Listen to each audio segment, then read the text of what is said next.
Hi there, I'm Sandra Tonn, and I have been working with the Powell River Public Library over the last 10 years to bring the Memoir Writing for Seniors program to hundreds of seniors in our community. So we're not doing that right now because the library is closed, so I thought I would take some time to share some memoirs with you each week through the library's YouTube channel. So I've titled this weekly program Slices of Life because that's how I see the short memoirs that the seniors have been writing, and many people in the world writing short memoirs. The very first publication that we published through the library was actually called Slices. If you're a local, you may have read many of the stories in here. We have copies in the library. Many people bought the book.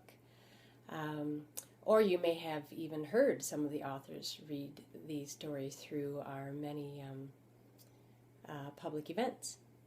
I won't always be reading from this book. I'm going to be reading some memoirs from some of the other ebook anthologies that we have published over the years, and also from authors who are not necessarily local, who have written memoirs, or perhaps reading excerpts from memoirs. Or perhaps I'm hoping if some of the more than 60 memoir writers who are still in the program, the monthly program, are writing at home, they can send me some of their current works, and you're welcome to as well. Tonn, that's STONN, at prpl.ca. If it's short, ideally 5 minutes or less, then perhaps I'll read your memoir as well. So today I do want to read one from Slices that is one of my favorites. And also, I want to read it sort of as a tribute to the author.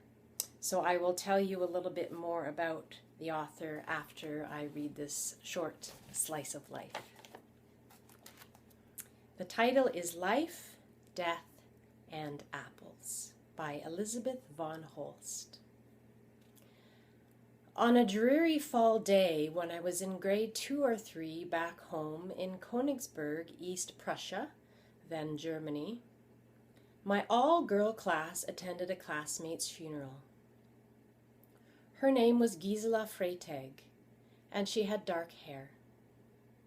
Just a couple of days before, she had played circle games with us during recess in the small courtyard behind the red brick schoolhouse. Now we were gathered at her open grave, where her mother was sobbing uncontrollably and saying over and over again, "My only child, my only child, my only little girl." I was one of 5 girls in my family, so felt guilty. The grieving mother's loss touched me personally. It was at this young age that I really came to understand that death had nothing to do with age, that it can take anybody. On the way home, I tried to deal with the turmoil of emotion in my chest and digest all of the feelings raging inside me. How glad I felt, my spirit lightened, when the welcoming smell of baked apples greeted me in the hallway of our home. They simmered away in the comfort-giving tiled stove in the cozy corner of the living room. The stove was surrounded by a cushioned wooden bench to offer warmth to anyone who needed it. No one in my family asked questions about the funeral. In a way, I would have liked to share some of the experience, but I was also glad I wasn't questioned, because I might have had to cry, and I was a very shy and quiet little girl. A while after this introduction to death, it happened that our mother was cleaning windows and hurt herself. She fell over onto the floor, skin as white as snow, seemingly no breath in her body. thinking her dead, our father carried her to the sofa and spread a bed sheet over her. We didn't take our eyes off that sheet, hiding our muti underneath it. We felt sick with grief and barely breathed. But then we noticed her move. And we breathed again with relief. Our mother woke up, pushed the cover aside, and sat up, looking very surprised to see us all gathered around.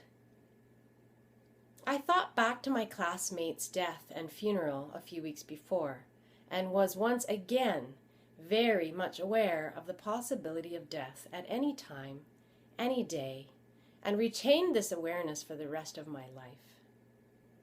Perhaps because of the smell of apples from that funeral day, to me, apples somehow represented life, and I loved them. No matter what size, shape, or even taste they offered, I had to eat them. Even the tiny grass-green grounded ones that were not fit to grow into what they were meant to be were gobbled up and caused many a stomach uproar. I remember a time when hunger took over my life, after we had to leave our home and were refugees for the second time. At school, while the other children were playing, I would just find a spot to sit and let things happen without me. The 4-kilometer walk to school seemed to get longer every day, so sometimes I had to sit in the ditch to regain some strength before I dared to walk on. My school marks became noticeably poorer, and I felt discouraged. One day after school, I had spotted an apple behind the fence at the schoolyard. How was it possible? A beautiful, rosy-cheeked apple was hidden in some deep grass within possible reaching distance for me. I waited until all the schoolgirls had left, knelt in the grass close to the fence, squished my bony arm carefully through the fence, but with all my strength. I didn't care that I got scratched by the meshed wire as I struggled, reaching until I squeezed part of my shoulder through the fence as well. I finally reached that God-sent apple, and it felt like Christmas.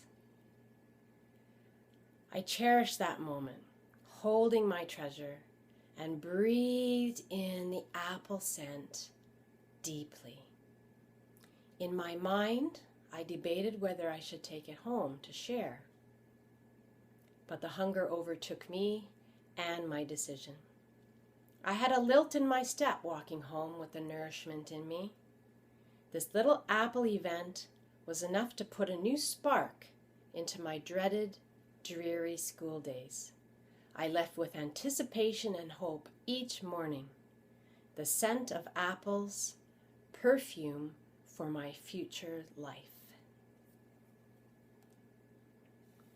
That was written by Elisabeth von Holst in 2013.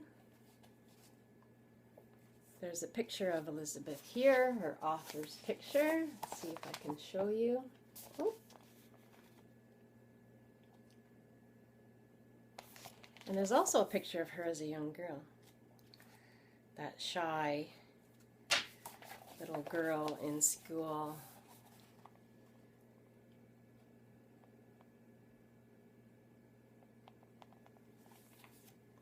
And that story was written when Elisabeth took the Memoir Writing for Seniors course in 2013. And the exercise was to use smell as the trigger or the prompt for writing a story. Smell is very closely linked to the part of the brain where we store our memories and emotions. So it's a good avenue for finding some of your stories. So I wanted to share that story partly because it's one of my favorites. Elisabeth's first language was not English, it was German.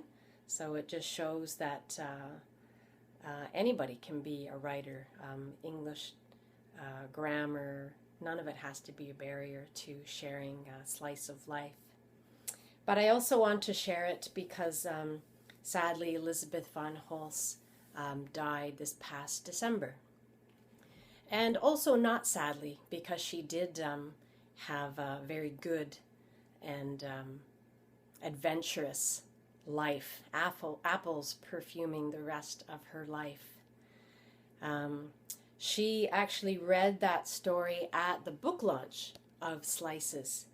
And I'll never forget, she came in a little bit late, which is very unlike her. So I was very relieved to see her, and because she was going to be one of the readers. And so I went up to her and I said, "Oh, are you okay? Is everything okay?"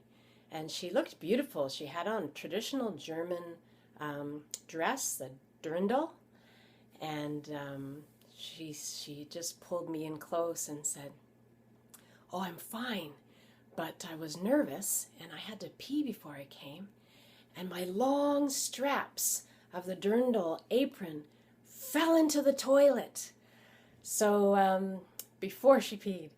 So she had to take care of drying that off and arranging herself and getting to the book launch. And then she sit down, she read it beautifully. And then it wasn't very long after that Elisabeth had a stroke. So she did recover quite well. She continued her writing. When it got too difficult to write longer stories, I taught her how to write haiku, and she did poetry. She kept her swimming and her singing. If you're a local, you know her from the choir.